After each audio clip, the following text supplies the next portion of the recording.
কমলাপুর স্টেডিয়ামের প্রশাসক বরখাস্ত, বাতিল হচ্ছে দোকানের চুক্তি। চ্যানেল 24-এর সংবাদ প্রচারের পর ব্যবস্থা নিলেন ক্রীড়া প্রতিমন্ত্রী।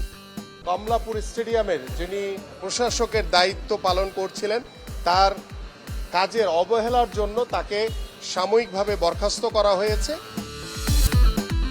ভারতের বাংলাদেশ সফর নিয়ে সিদ্ধান্ত সরকারের, চেষ্টা চালিয়ে যাচ্ছে মন্ত্রণালয়। অস্ট্রেলিয়া সফরে ভালো কিছুর প্রত্যাশা খালেদ মাহমুদের।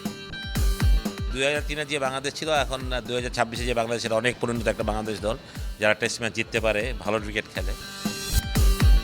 রোজারিওতে আজই সমাহিত হবেন হোর্হে মেসি। পারিবারিকভাবে হবে শেষকৃত্যানুষ্ঠান।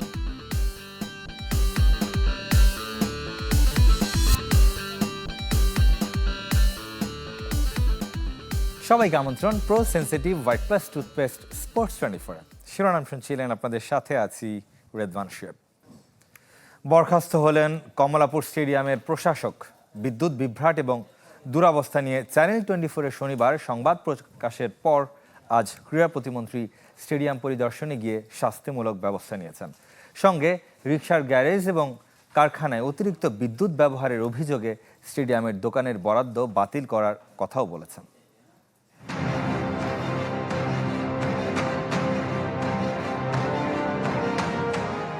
কমলাপুর স্টেডিয়ামের ড্রেসিং রুমে বিদ্যুৎ না থাকায় ফুটবলারদের দুর্ভোগ আর ভেন্যুটির নানা অব্যবস্থাপনা নিয়ে চ্যানেল 24-এর সংবাদ প্রচারের 24 ঘন্টা না পেরোতেই স্টেডিয়াম পরিদর্শনে ক্রীড়া প্রতিমন্ত্রী আমিনুল হক। ড্রেসিং রুম, আবাসন, ভিআইপি বক্স, প্রেস বক্স, মাঠ, সিঁড়ি সহ ভেতরে বাইরে ঘুরে দেখেছেন সাবেক ফুটবলার। দায়িত্বে অবহেলায় স্টেডিয়াম প্রশাসক শফিক কামালকে সাময়িক বরখাস্ত করেছেন। রোববারের মধ্যে বিদ্যুৎ সমস্যার সমাধানের আশ্বাস দিয়েছেন প্রতিমন্ত্রী।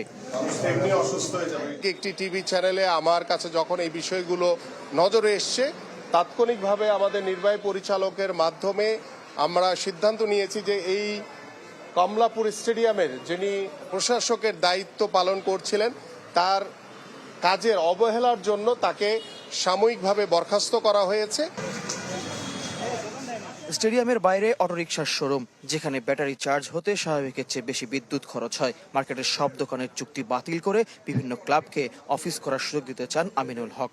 ইতিমধ্যে আমরা সিদ্ধান্ত নিয়েছি যে আমাদের এই স্টেডিয়াম এলাকার যতগুলো দোকান রয়েছে সেগুলো সকল চুক্তি আমরা বাতিল করে আমরা এখানে মাননীয় প্রধানমন্ত্রীর যে নির্দেশনা যে আমরা স্টেডিয়ামের চারপাশে আমরা একটি স্টেডিয়াম যে একটি স্পোর্টসের যে ভাব, স্পোর্টসের যে একটি পরিবেশ, সেটিকে আমরা নিশ্চিত করতে চাই। কমলাপুর স্টেডিয়ামের শুধু মাঠ বরাদ্দ দেয়া ফুটবল ফেডারেশনকে রক্ষণাবেক্ষণের সুবিধার জন্য 1 সপ্তাহের মধ্যে পুরো স্টেডিয়াম কমপ্লেক্স বুঝিয়ে দিতে প্রস্তুত মন্ত্রণালয়। তারা চাইলে আগামী 1 সপ্তাহের ভিতরেই অফিসিয়ালি আমরা তাদের কাছে হস্তান্তর করে দিব এবং তখন এটি তাদেরও দায়িত্ব পড়বে এটিকে মেনটেন করা এবং এটিকে সুষ্ঠু সুন্দরভাবে পরিচালনা করা। মাদকের আড্ডা সহ চুরি ছিনতাই বন্ধ করতে কমলাপুর স্টেডিয়াম এলাকায় পুলিশ বক্স স্থাপনের পরিকল্পনাও জানিয়েছেন ক্রীড়া প্রতিমন্ত্রী আমিনুল হক। ফয়জুল ইসলাম, চ্যানেল 24, ঢাকা। দেশের 1 নম্বর gas stove RFL gas stove, যা বেশি তাপেও ফাটে না আর হ্যাসেল ফ্রি অটো ইগনিশন নিশ্চিত করে ঝামেলাহীন রান্না। আরএফএল গ্যাস স্টোভ, নিরাপদ ও ঝামেলাহীন। ক্রিকেটের খবর জানাবে এবার। বাংলাদেশ সফরের জন্য সরকারের অনুমোদন চাইবে ভারতীয় ক্রিকেট বোর্ড। এই বিষয়ে নিজেরাই সিদ্ধান্ত নিতে চায় না বিসিসিআই, এমন খবর প্রকাশ করেছে ইন্ডিয়া টুডে। এদিকে ভারতের বাংলাদেশ সফর সফল করতে কাজ করছে পররাষ্ট্র মন্ত্রণালয়, এমনটাই জানিয়েছেন ক্রীড়া প্রতিমন্ত্রী আমিনুল হক। টিম ইন্ডিয়া বাংলাদেশ সফরে আসবে নাকি আসবে না, বিসিবির মতো ভারতীয় ক্রিকেট বোর্ডেও কাটেনি অনিশ্চয়তা। এত বড় একটা সিদ্ধান্ত কোনোভাবেই নিজেরা নিতে চায় না বিসিসিআই, তাই খুব শীঘ্রই দ্বারস্থ হবে কেন্দ্রীয় সরকারের। নরেন্দ্র মোদী সরকারের নির্দেশনার উপর নির্ভর করছে বাংলাদেশ সফর। বিসিসিআইয়ের শীর্ষ এক কর্তার বরাতে এমন খবর প্রকাশ করেছে ইন্ডিয়া টুডে।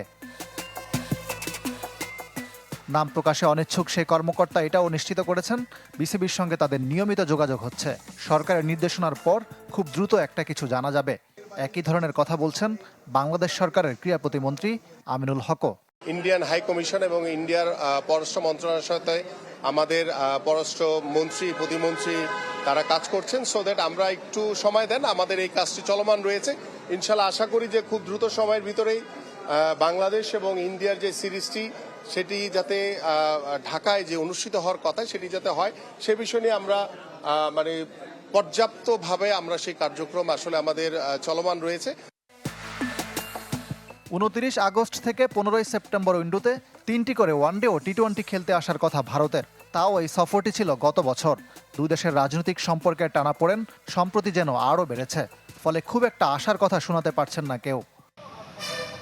ক্রিকেট বোর্ড আগামী কয়েকদিনের মধ্যে সংবাদ সম্মেলন করে বিস্তারিত জানাতে পারে। গুঞ্জন আছে বাংলাদেশ সফরে আসতে না চাইলে সিরিজটি কোনো নিরপেক্ষ ভেন্যুতেও হতে পারে।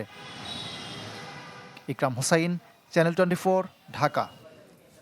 লঙ্কান প্রিমিয়ার লিগের টুর্নামেন্ট সেরা একাদশে জায়গা করে নিয়েছেন তাওহিদ হৃদয়, অথচ বদলি হিসেবে জাফনা কিংসে যোগ দিয়েছিলেন বাংলাদেশ ব্যাটার। এলপিএলে 5 ম্যাচ খেলে 151 রান করেন হৃদয়, স্ট্রাইক রেট 198। জাফনাকে টুর্নামেন্টের ফাইনালে তুলতে বড় অবদান রাখেন টাইগার ক্রিকেটার। তাওহিদ হৃদয় ছাড়াও সাকিব আল হাসান, হাসান মাহমুদ, নুরুল হাসান সোহানরাও লঙ্কান প্রিমিয়ার লিগে খেলেছেন, তবে কেউই সেরা একাদশে জায়গা করে নিতে পারেনি। একাদশের 8 ক্রিকেটার লঙ্কান, 3 বিদেশির মধ্যে হৃদয় ছাড়া বাকি 2জন স্যাম হার্পার ও লিজার্ড উইলিয়ামস। সেপ্টেম্বর উইন্ডোতে বাংলাদেশ দল কোথায় কার সাথে খেলবে সেই সিদ্ধান্ত এই সপ্তাহের মধ্যেই চূড়ান্ত করবে ফুটবল ফেডারেশন। তবে জেলায় গিয়ে ভাড়ায় না খেলতে জাতীয় দলের ফুটবলারদের সতর্ক করেছেন ফেডারেশন সভাপতি তাবিথ আউয়াল। আর কক্সবাজারে 8 কোটির পরিবর্তে মাত্র 1,01,000 টাকায় ফিফা সেন্টার অফ এক্সেলেন্সের জমি পাচ্ছে বাফুফে। সাব চ্যাম্পিয়নশিপের আগে সেপ্টেম্বর উইন্ডোতে বাংলাদেশ দলের প্রস্তুতি কেমন হবে, দেশ নাকি বিদেশে, সে প্রশ্নের উত্তর জানার অপেক্ষা। বিকল্প চিন্তা আছে বাফুফের। ঢাকায় ত্রিদেশীয় টুর্নামেন্টের জন্য রাজি 2 দেশ, কিরগিজস্তানে যাওয়ার প্রস্তাবও আছে। এর মাঝে ভারত এশিয়ান কাপ থেকে নাম প্রত্যাহার করলে বাংলাদেশ ডাক পাবে কিনা সে অপেক্ষাও আছে। আমরা এই সপ্তাহে ন্যাশনাল টিমস ম্যানেজমেন্ট কমিটির মাধ্যমে আমরা ডিসিশন নিব যে আমরা কি হোমে খেলবো নাকি আমরা অওয়ে যাই খেলবো। যদি আমরা হোমে খেলি তখন কি 3 নাকি 4 নেশন সেটা আপনাদেরকে জানাই দিব। আর যদি আমরা অওয়ে খেলি তাহলে তো আর দেশের মাটিতে খেলা এই উইন্ডো তো হচ্ছে না। ঘরোয়া লিগে বিরোধী থাকায় জাতীয় দলের ফুটবলারদের আঞ্চলিক ফুটবলে মাঠে নামার ছবি ছড়িয়ে পড়েছে সামাজিক মাধ্যমে। তাদেরও সতর্ক করেছেন ফুটবল সভাপতি। যদি এরকম কোনো কিছু আমাদের নজরে আসে অফকোর্স আমরা স্ট্রিক্টেস্ট অ্যাকশন নিতে বাধ্য হব। যতক্ষণ না আসে আমরা বলতে পারেন যে খুঁজবো না নিজের থেকে। এদিকে কক্সবাজারে ফিফা সেন্টার অফ এক্সেলেন্সের জমি চূড়ান্তভাবে বুঝে পাবার খুব কাছে ফুটবল ফেডারেশন। 8 কোটি নয়, সরকারকে দিতে হচ্ছে মাত্র 1,01,000 টাকা। আমাদের জমির মূল্য বাংলাদেশ ফুটবল ফেডারেশন থেকে 1,01,000 টাকা দিতে হবে এই জমিটাকে মিউটেশন করে আনার জন্য। বা তারপরে তো অফকোর্স এই 15 একর জমি ডেভেলপমেন্টের ব্যাপার আছে। ঘরোয়া ফুটবলে বসুন্ধরা কিংস সহ একাধিক ক্লাবের অংশগ্রহণের দোলাচল থাকলেও নির্ধারিত সময়ে মৌসুম শুরুর অবস্থান থেকে সরতে চায় না ফেডারেশন। ক্লাবগুলোর সমস্যা সমাধানে ফিফাতেও যোগাযোগ করেছেন বাফুফে সভাপতি। ফয়জুল ইসলাম, চ্যানেল 24, ঢাকা। দেশের বাইরের ফুটবলের খবর জানাবো। শেষ কৃত্যানুষ্ঠান শেষে আজই লিওনেল মেসির বাবাকে সমাহিত করার কথা, তবে তা হবে পরিবার এবং গুটিকায় আমন্ত্রিত অতিথির উপস্থিতিতে। মেসি ও তার পরিবারের সদস্যরা থাকবেন এই আয়োজনে। হোর্হের মৃত্যুতে শোক বার্তা আর সহমর্মিতার হাত বাড়িয়ে দিয়েছেন লুইস সুয়ারেজ থেকে রোজারিওর মেয়র। সাহস হারিও না মেসি, আমরা সব সময় তোমাকে ভালোবাসি। ছোট্ট মেয়েটির কথাই এখন পুরো বিশ্বের। বাবা হারিয়ে যে শোকের সাগরে ভাসছেন ফুটবল জাদুকর, সেখান থেকে তাকে টেনে তুলতে চেষ্টার কমতি নেই বন্ধু থেকে আত্মীয়, ক্লাব, সতীর্থ, প্রতিপক্ষ, ফেডারেশনের। ফুলে ফুলে ছেয়ে গেছে রোজারিওর বাড়ির আঙিনা ও এল প্রাদো সিমেট্রি, যেখানে শেষ বিদায় জানানো হবে হোর্হে মেসিকে। তবে এই আয়োজন সীমাবদ্ধ শুধুই পরিবারের সদস্য ও গুটিকয় আমন্ত্রিত অতিথির জন্য। সেই তালিকায় থাকতে পারেন জাতীয় দলের সতীর্থ লিয়ান্দ্রো পারেদেস, যে কিনা খেলেন আর্জেন্টিনারি ক্লাব বোকা জুনিয়র্সে। বন্ধুর চেয়েও বেশি কিছু রদ্রিগো দি পল। যুক্তরাষ্ট্রের লিগস কাপে গোল করে মেসির বাবার প্রতি শ্রদ্ধা জানিয়েছেন, সাহস জুগিয়েছেন বন্ধুকে। ইন্টার মায়ামি সতীর্থ আর বন্ধুর তালিকায় থাকা লুইস সুয়ারেজও শোকগ্রস্ত মেসি পরিবারকে সাহস জুগিয়েছেন। ওই আকাশের তারা হয়েও ছেলের কীর্তি দেখবেন বলে সান্ত্বনা দিয়েছেন তিনি। 78 বিশ্বকাপ জয়ী দলের সদস্য ওবালদো ফিওলো মেসি পরিবারের প্রতি গভীর সমবেদনা জানিয়েছেন।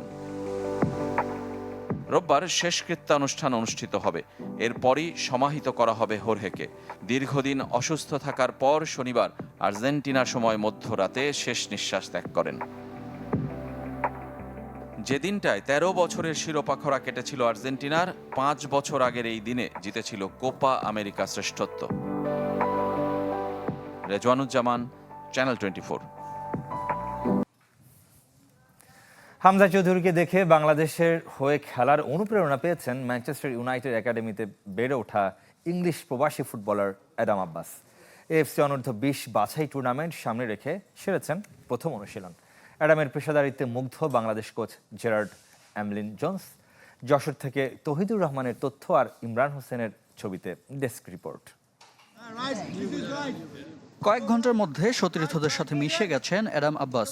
যশোরের শামসুল হুদা একাডেমির সবুজ মাঠে বল পায়ে নিজেকে আলাদা করে চেনানোর কাজটাও শুরু করেছেন 19 বছরের এই তরুণ। This is my first session today. It's very good. Like the setup and stuff, Gerard's got some good drills. The coaches around help too. মূল পজিশন রাইট উইঙ্গার হলেও দলের প্রয়োজনে খেলতে পারেন সেন্টার ফরওয়ার্ড বা ফলস 9 হিসেবে। হামজা চৌধুরীর মতো আইকন উদ্বুদ্ধ করেছে অ্যাডামকে ইংল্যান্ড ছেড়ে বাংলাদেশের জার্সি গায়ে জড়াতে।